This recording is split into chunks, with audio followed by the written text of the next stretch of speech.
content posted on H domains gets picked up by LLMs much faster. If you have domains, H domains, you have territory that is crawled, and in this territory you can show whatever you want. It's bullish actually for SEO and H domains. Now the monopoly of Google is under threat, and this is a great thing because Freshness of links is a tremendously important ranking signal. this is the only penalty that Google is extremely quick to fix. So what are the most common mistakes you see iGaming businesses make when it comes to H domain?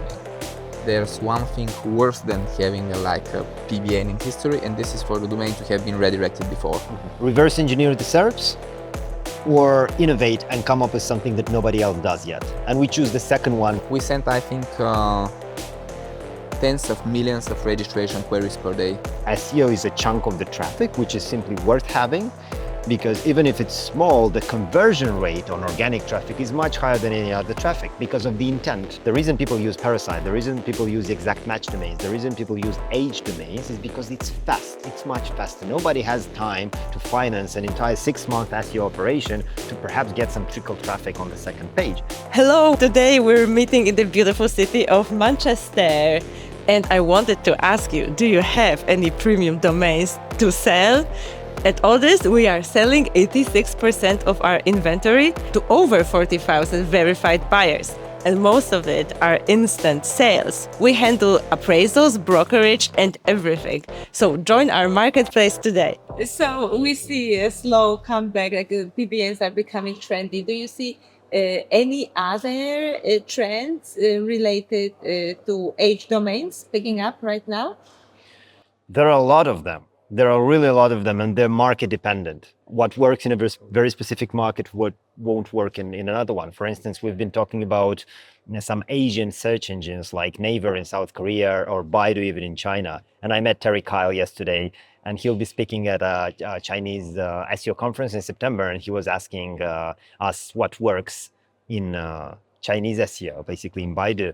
And I have no experience there, but people have been saying like low quality PBNs is still the way to go because I mean, all these, I call them second tier search engines, not because they're bad, but because they can't really come up with something new and they still copy the main page rank algorithm and the logic from Google, like Yandex and all the other Naver, all the other ones, they still work being in a similar way. They look at links. So you still need links. So some have their own very specific algorithm, but more or less they try to operate like Google because Google is always innovating and they try to catch up. Yeah.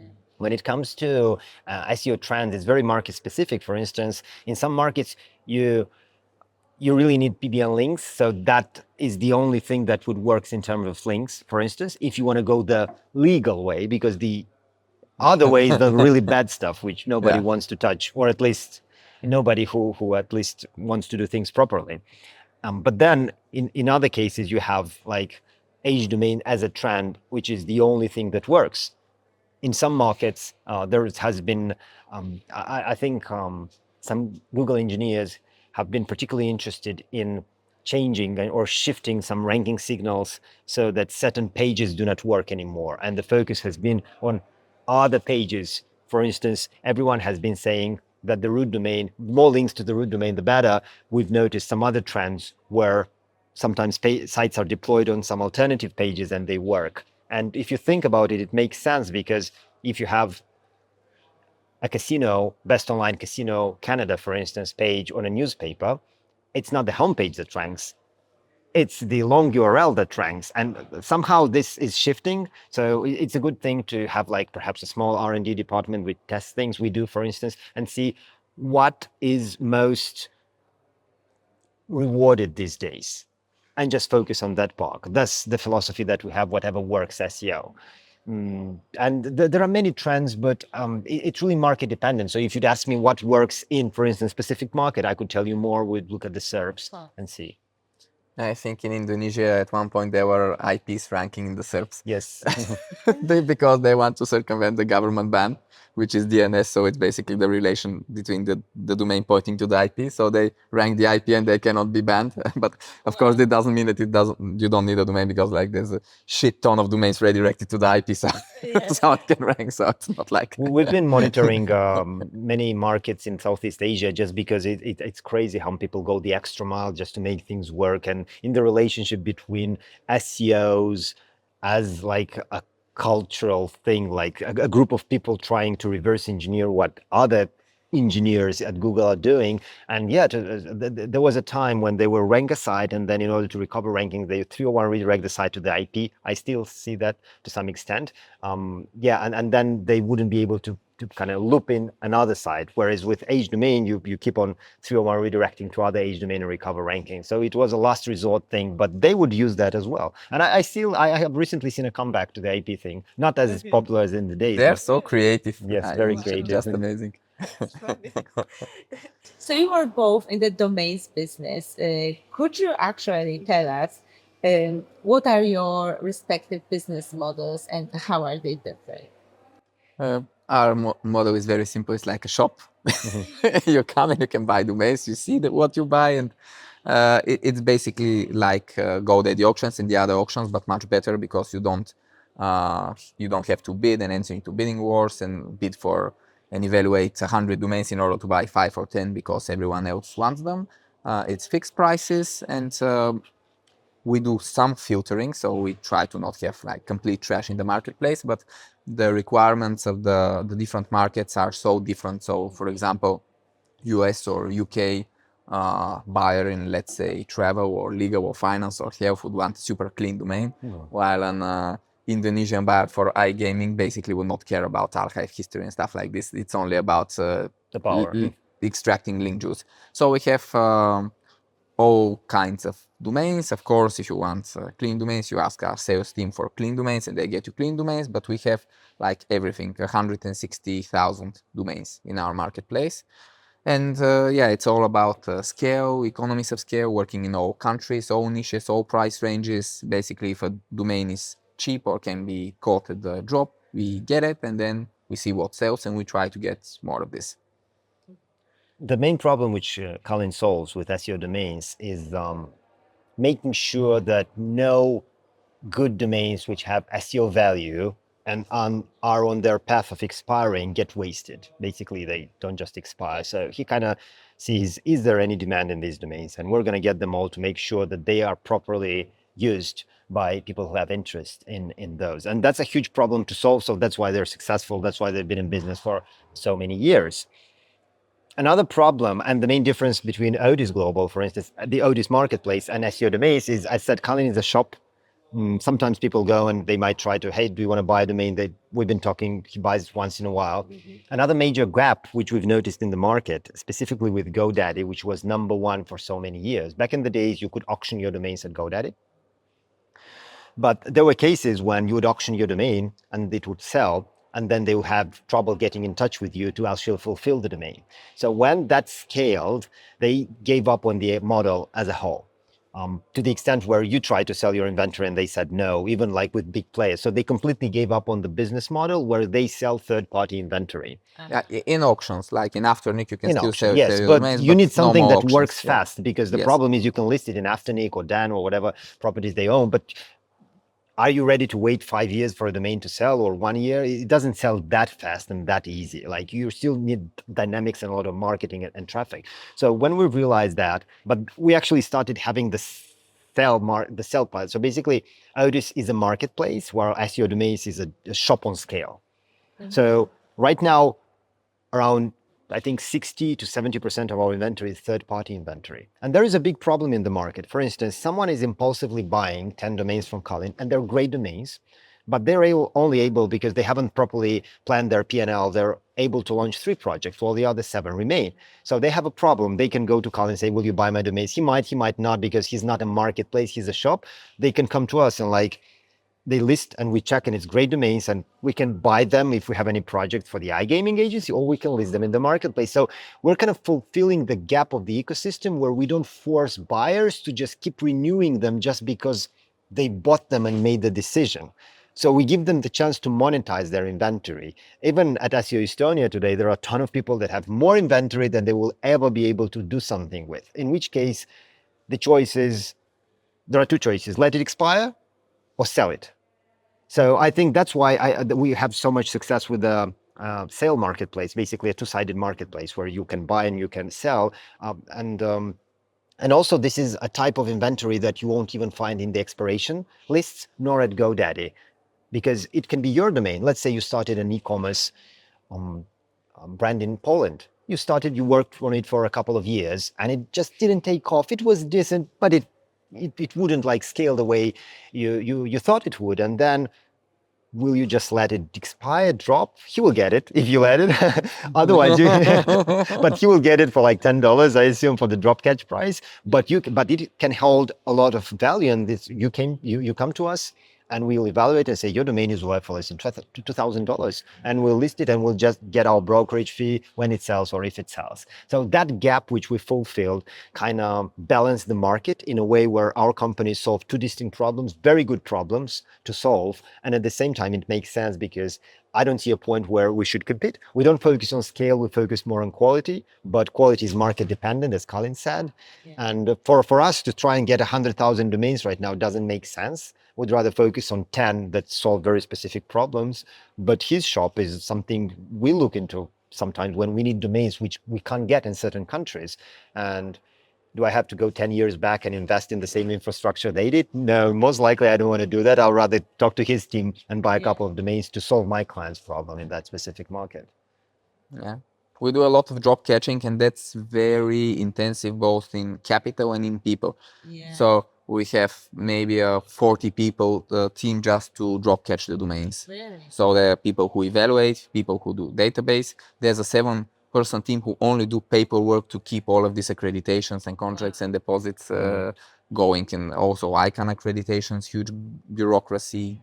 Everything is very slow, and you need like a lot of capital to invest. We have 6 figures just deposited everywhere, so we can catch the domains where they fall. You have to pay in advance. Yeah, prepay everything. So it was very slow and hard to build, and now we have it, and now we are like in the country domains, we are the largest drop catcher in the world because we work in all of the countries while most of the competition is focused on one or a few markets. In .com, it's extremely hard to compete because like the initial investments of the competition is like 8 figures per year or something just in ICANN fees. So it's they need a registrant license. So the more attempts you have at drop catching a domain, basically you need more registrant licenses. So the big players have like hundreds of them. The competition has like more than 4,000 ICANN accreditations, which translates to like 4,000 x .com, .net drop connections. Wow. We have 5. So we are competitive a bit in .org because the domains drop in a different way, but .com and .net is just a dead end. Right. Super hard. Yeah. So that's why the sell marketplace, because sometimes it's easier to just get the domain from you than to try to drop catch it. Yes. Yeah. And with you, I have to have a conversation, but here he has to scale an entire team or buy 1,000 more licenses to be able to have that frequency where he has a chance to actually catch it. How many of them drop every day? This is the easiest part. The harder part is to actually catch them because the competition is extreme in some cases. We sent, I think, tens of millions of registration queries per day. Wow. And there are some drop catching environments where we adjust the time that we send the most important queries to microseconds. So no milliseconds, but microseconds. It's like speed trading, like you want to hit the exact. And it still doesn't work because the competition does the same. So it's like they have just 5 entities from which they send the queries. The competition has thousands. So whoever has more frequency gets the domain. Yeah. Well, in the countries we are competitive, but in .com network it's super hard. And you have the entire R&D team dedicated for testing. Yeah, the reason we created that is because we thought like, what problem can we solve for the market in a way where it makes sense, and we don't just waste energy on competing on things where it doesn't make sense to compete, because we just make each other's life more difficult, but that doesn't translate to more revenue. And we said, well, if we can create a business or a traffic generating asset out of one domain, and generate the same amount of money, which for instance, Kalin generates from selling like 20 domains or 100 domains just because he has scale, then let's us focus on that and just avoid, fighting for something not worth fighting, because some people perceive us competitors. I've explained, like we decided to focus on the know-how, the R&D. I don't mind trading, information and sharing details. So the R&D team is basically people who constantly test and see what's working right now in terms of age domains, of course, Yes. because age domains work differently in every market, in every given time of the day or night. Like things shift and change, the weight, the signals that Google looks forward. And we run these tests and we see what works. And this is what feeds the know-how of the agency. When we take a client, the client saying, I want to rank for these keywords in this market and make that amount of money, and we quote based on that, we look at using our know-how. You can't just take a client and promise rankings without knowing how to rank. You have to know how to rank. And these are the so-called knowledge bombs and the small details that you simply have to know. And the team that does it all, it's the R&D team. Can you actually give an example of what works currently, or? Yeah, the R&D team has a slogan, whatever works SEO. So usually when we get asked, what kind of SEO are you using? And we don't say gray hat, black hat, white hat, because sometimes the distinction is like very, very narrow. Like you can't really say, is it like, and we call it whatever works SEO. So for instance, We had one guest say, there's no black hat, it's just money hat. yeah, because if you look at the bottom line, we call it like bottom line SEO, or someone asks like, what kind of link building are you engaged in? To not perceive link building as a commodity, but something which makes you more money, translates into the bottom line of a company, the bottom line of P&L. I don't think I'll be comfortable like sharing exactly what works right now, because it's very, very sensitive. As you've known, in like once something becomes mainstream, it stops working. So I couldn't share like exact techniques right now. If someone wants to know, contact Alex.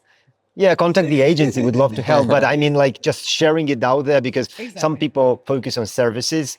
They will explain exactly how a service works. We focus on results, in which case, like that's our internal kitchen. We'll get your results, we'll get your money, we'll get your return on investment. We can't really tell you as it, like, this is the recipe of Coca-Cola. You can buy a Coke, but you can't buy the recipe. And that's our competitive advantage in a way. Just contact the agency. Yeah, contact the agency, talk to the guys, yes.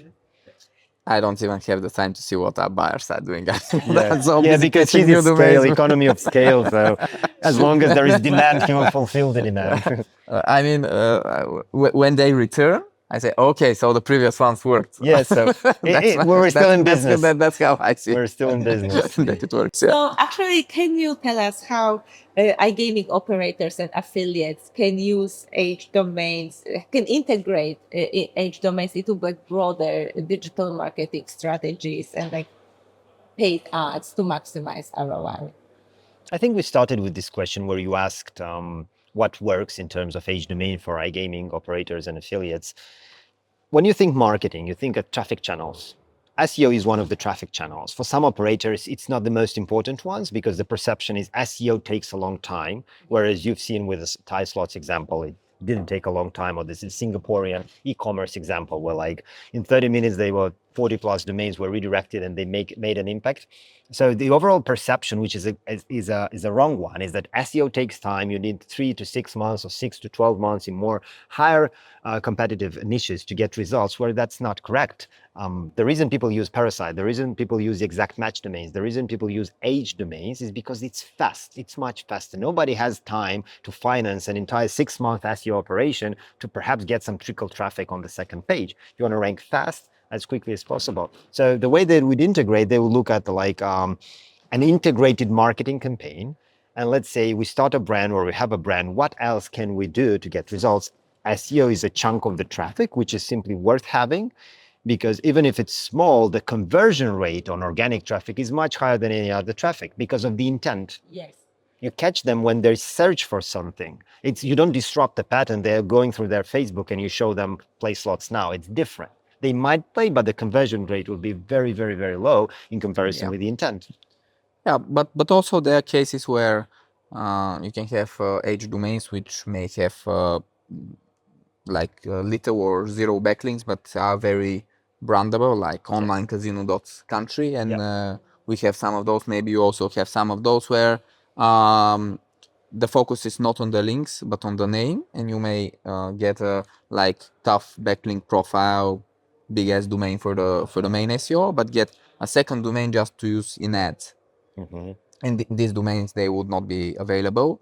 But with such domains, you can do a much better like advertising campaign, because people have seen a lot of domains like in the last 15, 20 years. Most of the users are now internet savvy. Yeah. They have this instinct that if you have like a domain like casino.de or casino.nl or bestonlinecasino.com, You're a brand, you're established. like they have this feeling that you're not cheap, that you invested a lot on your business, you probably have a better service than the average. So this feeling, it's important when you're doing ad campaigns. So what are the most common mistakes you see iGaming businesses make when it comes to age domains? Not buying. The first, Not buying the is first the- one, yeah, not even trying, Yeah.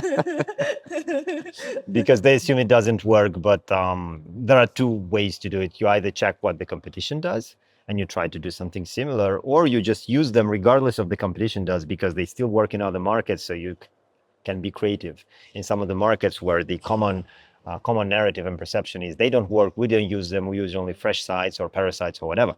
So you have to try. That's the first mistake. You don't even try. The second one is they have no idea what they're doing. And so, could be good because it can be a big sale for him or me. It doesn't, like, that's still money we take, but you have to know what you, so talk to someone first. And the third one would be to simply just use them in the wrong way. They still buy, but they just have no idea what to do. No, actually, that was the second one. The third one is to do nothing with them. Yeah, this That's a happens. big problem. One of the reasons why we started the agency is because, with the exception of a very few really focused groups, most people would buy the domains. And even to this moment in time, we have hundreds of domains, 4 to 5 figure domains that people have acquired and didn't even request a transfer. We keep renewing them just to avoid a bad experience where let's say they come back in 2 years and they say, I paid $5,000 for the domain. Can I have the domain? In which case we paid like $10 every 5 years, like $50 for 5 years. And we say, yeah, here's your domain. Because otherwise, like, we would let it expire and he will get it. But you know what I'm saying? Like, some people buy on impulsively and they don't do anything with the They domains. don't even transfer. So 3 problems to recap. Number 1, you're not buying at all. Number 2, you're buying, but you have no idea what you're doing with them and you're doing those stupid shit. Number 3, you buy, but you just leave them as it is, parked, or don't even claim ownership, or just give up on the project. And it can be a lot of money sometimes. Yeah, the craziest case I've heard is Hotels.es, so hotels in Spanish. They bought it in Sido for €200,000, and 2 years later they didn't renew for €4. Yeah. And it dropped again. So like, imagine the broken processes some companies Yeah, have. just bad domain management, and it happens. That's why we often tell clients, if you paid like a couple $1,000 at least for a domain, you can afford a couple hundred more to renew them for like 5 or 10 years in advance. Just pay $50 and get them renewed for like 5 years in advance, and make sure they don't expire. Set them on auto renew, or set them on lock the domains to make sure nobody's getting Yeah, them. it's better to just manually renew them, because there are a lot of cases where people put their domains on auto renew, but then credit card fails for some reason, and this is actually one of the main cases where domains expire yes. without the owner ones. Yeah, that's cool, pretty common. It's a banking issue, actually. Cards expire. Cards expire first, and then domains expire because there are no money to renew. And then you forgot to switch the card, right? Yeah. But actually, a very small portion of the H domains in our marketplaces, a very small portion are domains that expired by error. I think less than 10%. Because most of them are projects that ended or failed, companies that went bankrupt, or M&As where there was several companies merging into one. So events that just didn't continue. So just content websites that like went nowhere and were abandoned.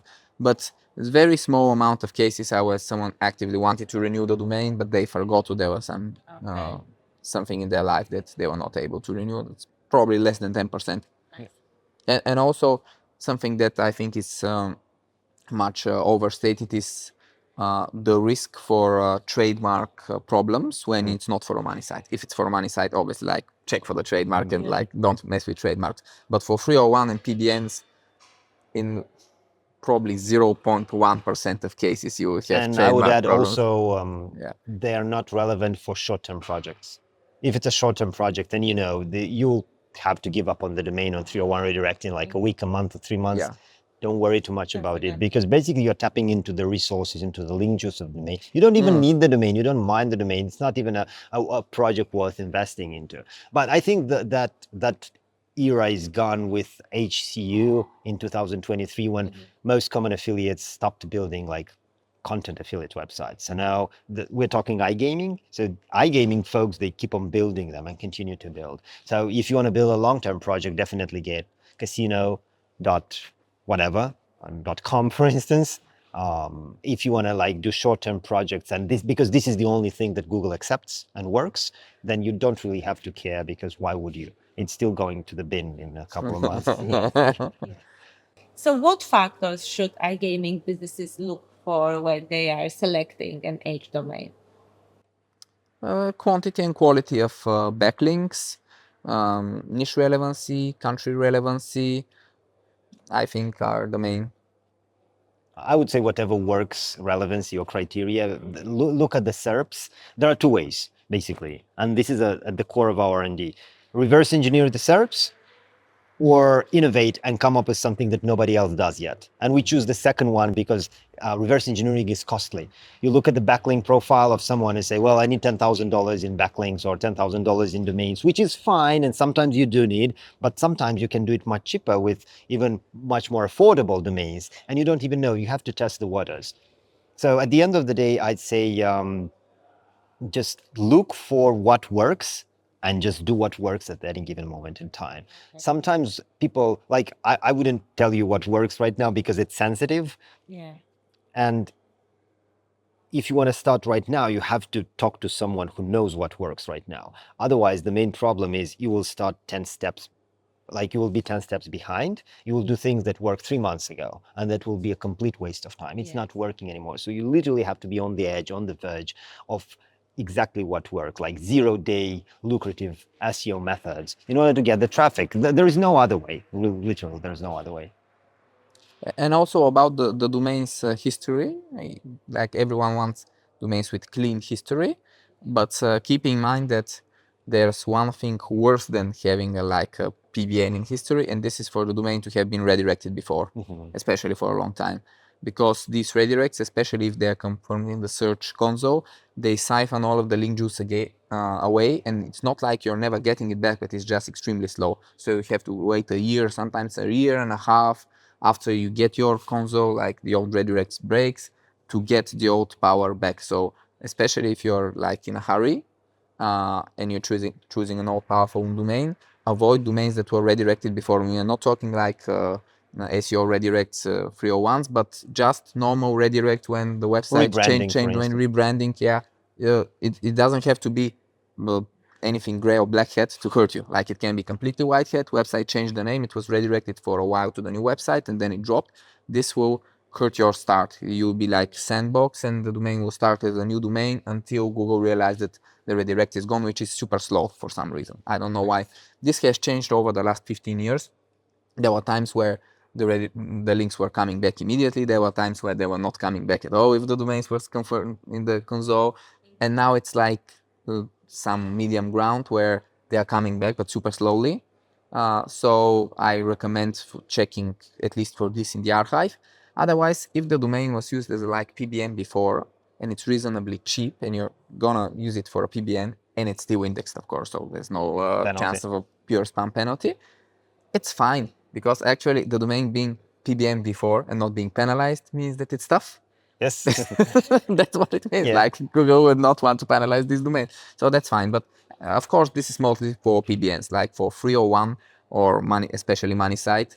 The history becomes your history. So you wouldn't want to mess around with like questionable stuff before. And if we want to talk like really in-depth geeky stuff, there was someone from Google many years ago who said, in theory, not in theory, the way Google works is if page A has been redirected to page B I think it was stated more than 6 to 8 months, we will attribute all the value of page A to page B, even though the redirect is interrupted. Yes. So they actually said that, meaning you're buying basically a domain that you see links from, but those links are attributed to the page it was migrated. So let's say we migrate from Odys.global to Odys.com, a domain that I'm struggling to buy for like 5 years, 6 years, and still struggling. Then whoever, let's say it expires and we lose the domain, whoever gets, Odys Global has so many links, those will be worthwhile. Not worthwhile getting, because Google sees them as belonging to Odys.com because the redirect has been in place for a year. So that's the biggest problem. How to compensate for this if you still see a great domain? Well, it's slow. Now, the problem with slowness is that people are against lazy. And the biggest misconception is when I'm buying an age domain, I do not have to build any other links to the domain because it already has. You need to tell me that I'm saving money on links? Well, freshness of links is a tremendously important ranking signal. So even you can buy an age domain, build new links to it. And it will move much faster. Sometimes it can even, another trick which we do, this one I can share, you buy an age domain, go to Ahrefs, export all backlinks the domain has, because the assumption is they're indexed and they count. They might not be indexed and they don't count, at least not all of them, and just push them to an indexer, submit them to an indexer. They will be crawled once again. Perhaps some of them will be, there will be like a different shift in how they're perceived on a reward level, and it just doesn't hurt. Plus, build more legitimate links or just whatever. Like, these are the freshness signals that count. So you buy a domain, say it doesn't work, but did you do anything extra to work? Because they're not like set and forget assets, that they're still sites or domains that you use for sites that need some extra signals. People want to buy the domain and go to the beach. That's the Yeah. you always get to the same problem. Yeah. Yes, super lazy. Yep. Yes. So are there any tools you would recommend for checking domains? We use Ahrefs for manual check of the backlink profiles, and we look at the archive.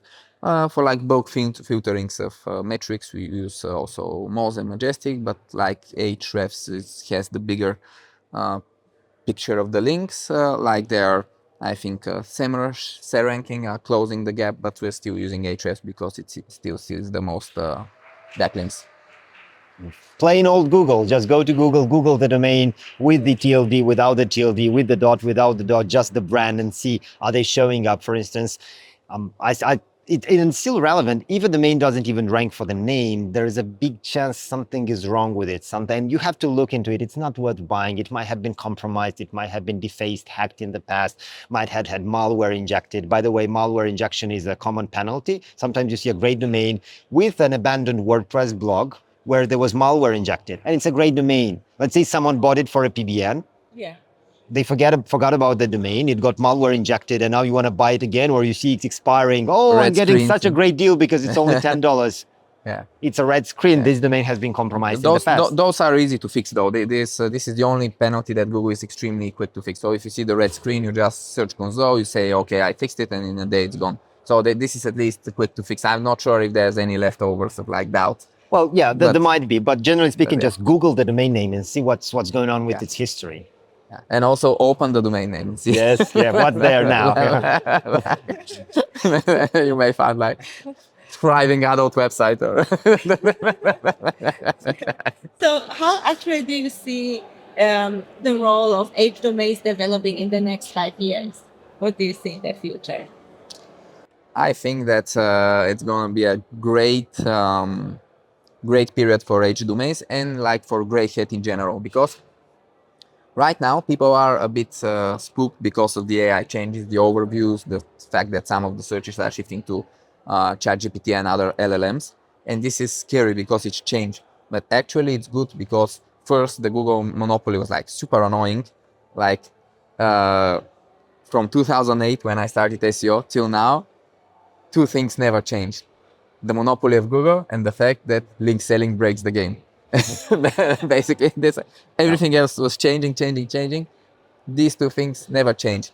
Now the monopoly of Google is under threat, and this is a great thing because imagine if you have a few search engines with like a reasonable market share, then if you get a penalty in one, you still have a live website in the other, so it's not like the end of the project.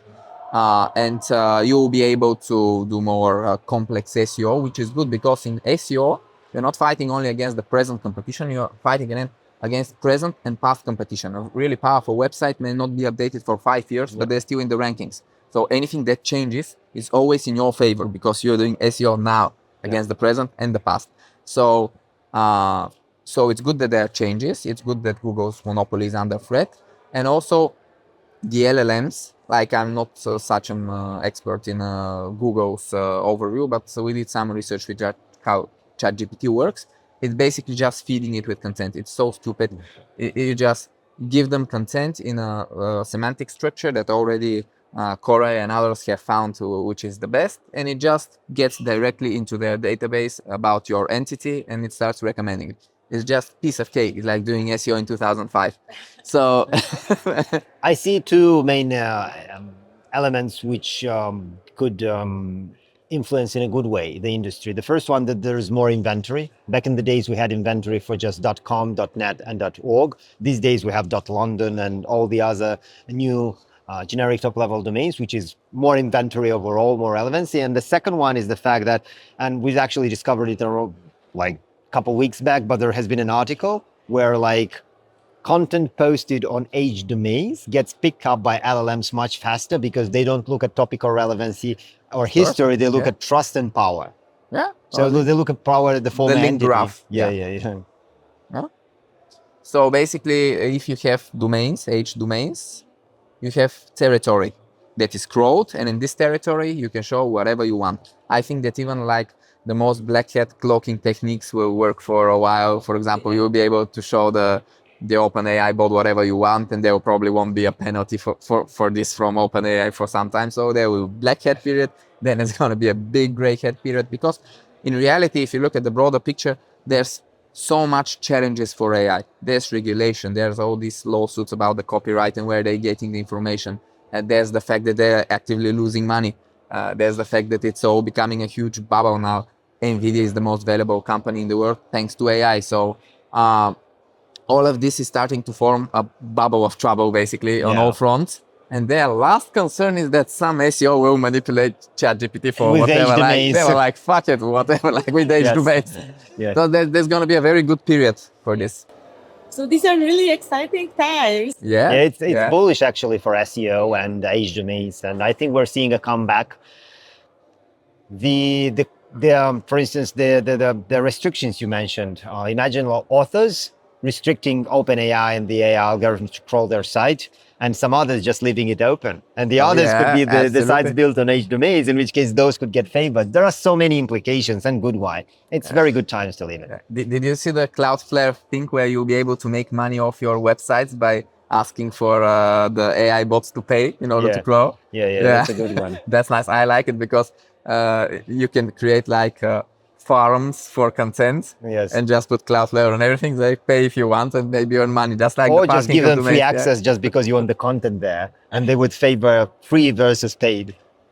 Yeah, but why not get them to pay you and manipulating them? Yeah, that's at the same time. That's a double win. That's a double win. So thank you so much, guys, for sharing so much of your knowledge with us.